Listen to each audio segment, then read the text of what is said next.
I recently made a horrifying discovery that rocked my world. My beloved wife, with whom we have been together for a long time, cheated on me.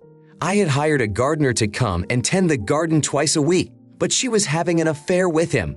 I am particularly concerned that she cheated on me with someone I hired myself. Even worse, the gardener is only 25 years old and 8 years younger than my wife. I, Bob, am 34 years old and have been married to Vanessa, who is 33, for over 5 years. The scandal with the young man is the most disgusting thing I can imagine, especially because I witnessed the whole thing myself. The gardener had been working for us for over 2 years, and now I'm thinking maybe this affair started much earlier than I realized. A month ago, I started noticing my wife's strange behavior and decided to do a little investigating. It turned out that she was in an overly close relationship with the gardener. At first I gave them the presumption of innocence, but as time went on I realized I had been too naive. A week ago, I started coming home from work earlier to uncover the truth. My efforts bore fruit. I found hidden secrets that shocked me. As my mother used to say, the more you look, the harder it is to see the truth. In this marriage, the more I learned, the clearer my naivete became. Another saying proved to be true. Sometimes it's best not to look for secrets because what you find can destroy what you believe. After a week of thorough investigation, I confirmed Vanessa's sexual relationship with the gardener. 2 days ago, I came home and found the living room a mess, my wife's underwear and the gardener's boxers lying on the floor. I had witnessed their affair, but instead of an immediate reaction, I decided to gather my thoughts.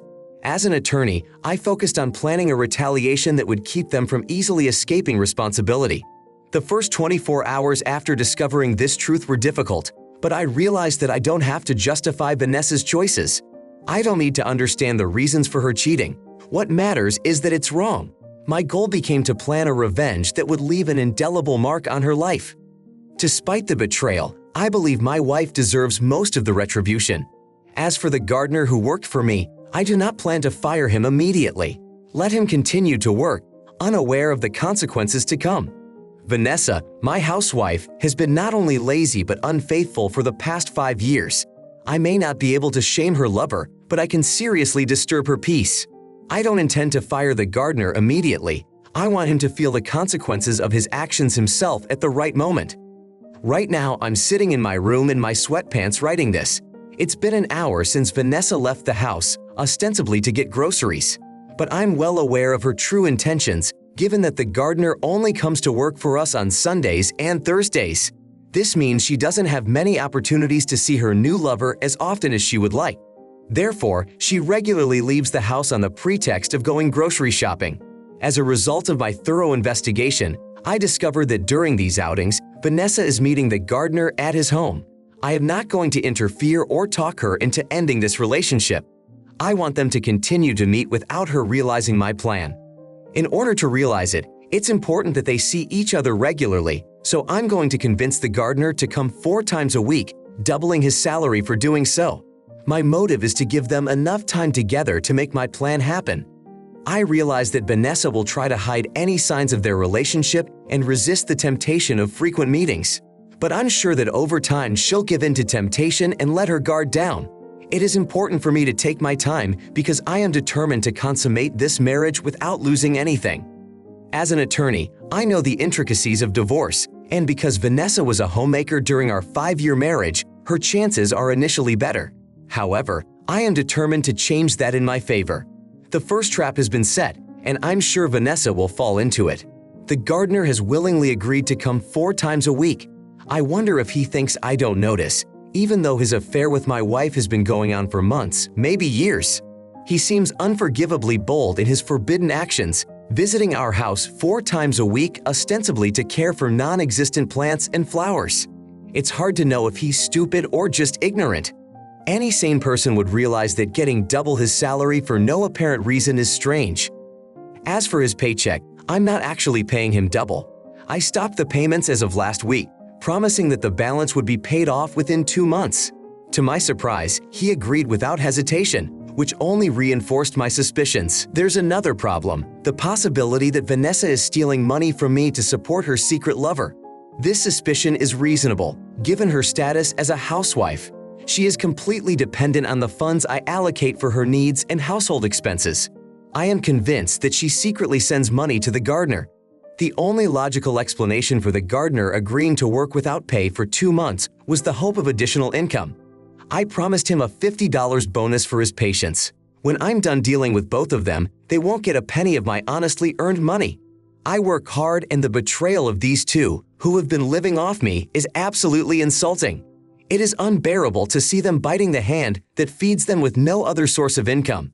Vanessa resisted the temptation to meet her lover at home for 2 weeks, but finally let her guard down. She brought him to my house. The gardener stepped easily over the threshold. There is not a dollar to her name, and it makes me despise such housewives who betray their husbands. I don't normally judge women who choose the profession of housewife, but I find it disrespectful to live on someone else's dime and cheat on their husbands at the same time. Vanessa's actions have lowered my respect for such women. My wife dared to bring a lover into my home and have intimate relations with him. Although I expected her to let her guard down, I never thought she would stoop so low. They chose my living room and even the backyard as meeting places. At first I discovered that the backyard was their secret meeting place, but like true con artists, they decided to move to a more extravagant place, my living room. All of these incidents happened while I was at work. My suspicions led me to hire a hidden camera installer. He installed surveillance cameras throughout the house, and I don't consider it an invasion of privacy in my own home. The footage confirmed my suspicions. Vanessa and the gardener were doing intimate things in my living room and even in the kitchen. I used to be surprised by the burnt pots, but now I realize they may have caused the fire.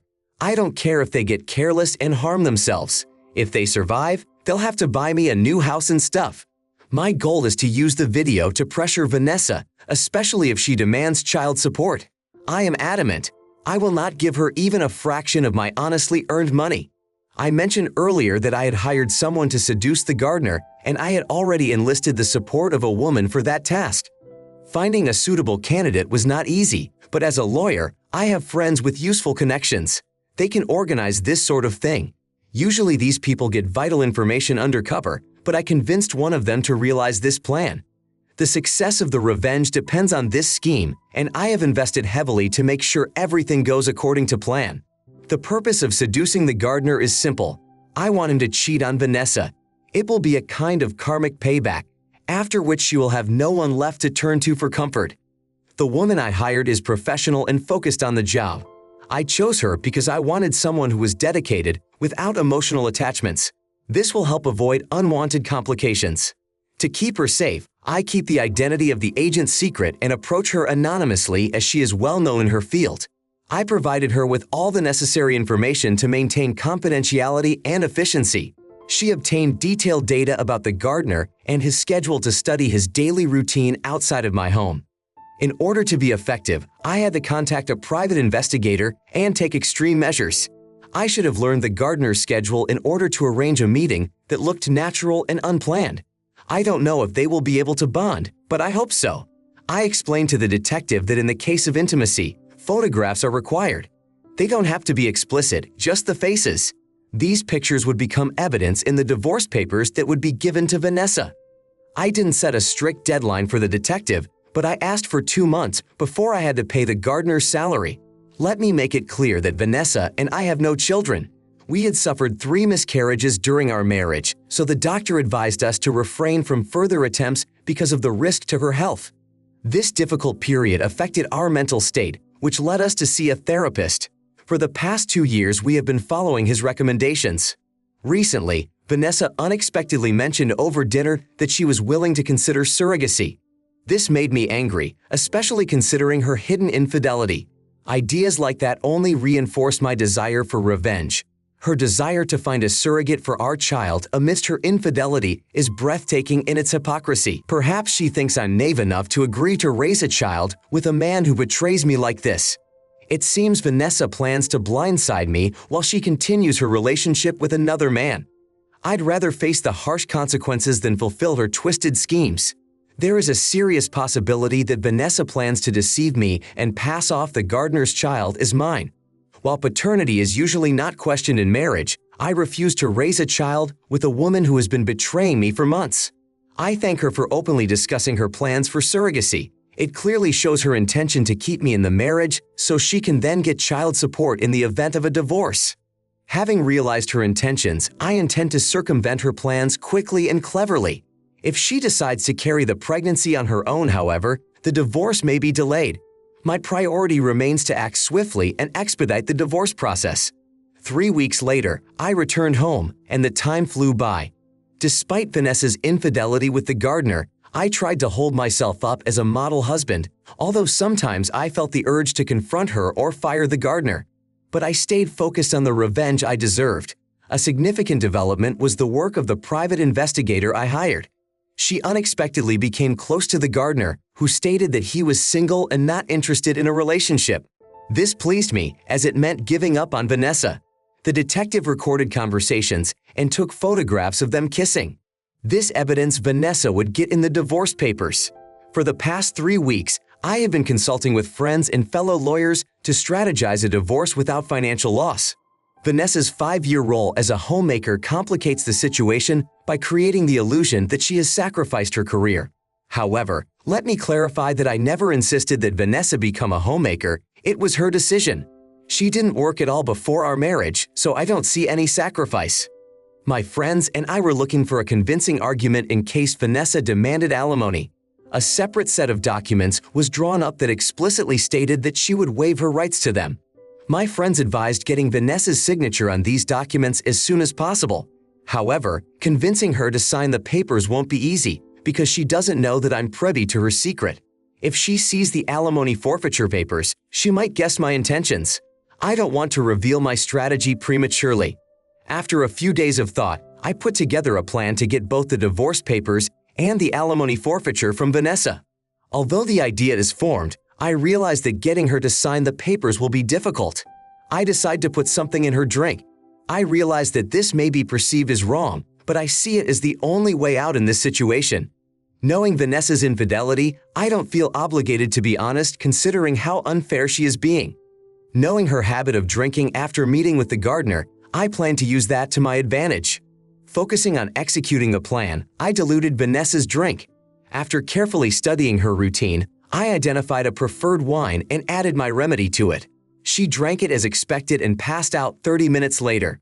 Armed with the CCTV footage and a well-thought-out plan, I went into the house, got the paperwork, and attempted to get her thumbprint. The process wasn't easy, but the desire for revenge bolstered my resolve. I couldn't get her to sign the papers because of her unconscious state. I signed both sets of papers myself in the car and returned home in the evening. Vanessa was furious, probably realizing that she might have been drugged, but I didn't care because it was already done. I can't fully convey her reaction, but I still remember that look of anger. She descended upon me with accusations, hurling objects at me, claiming that her fingerprints had been tampered with. Although I could have erased the marks, I deliberately didn't.